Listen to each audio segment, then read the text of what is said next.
আমার উপস্থিতিতে যখন তোমাকে অন্য কারো কথায় আনন্দিত হতে দেখি, হাসতে দেখি, তখন মনে হয় পৃথিবীর সবচেয়ে হিংসুটে প্রাণীটা আমি।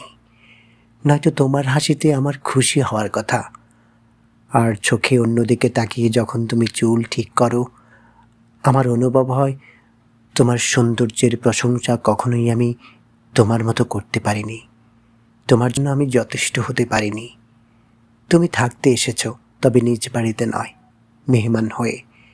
মেহমান কখনোই আজীবনের জন্য থাকতে আসে না। তাই তোমার চলে যাওয়ার সংকেত আমি টের পাই, অনুভব করি, বুঝতে পারি। যখন মনে হয় তোমার চলে যাওয়া নিশ্চিত, ঠিক তখনই আমার ঘরে নেমে আসে অভাব। দারিদ্র্যের নিঃসঙ্গ মরুভূমিতে আমি তলিয়ে যাই। তবুও রোজ নিয়ম করে ঘুমোতে যাই। একদিন ঘুম থেকে উঠে বাজে স্বপ্ন দেখেছি, ভাববো এই আশায়।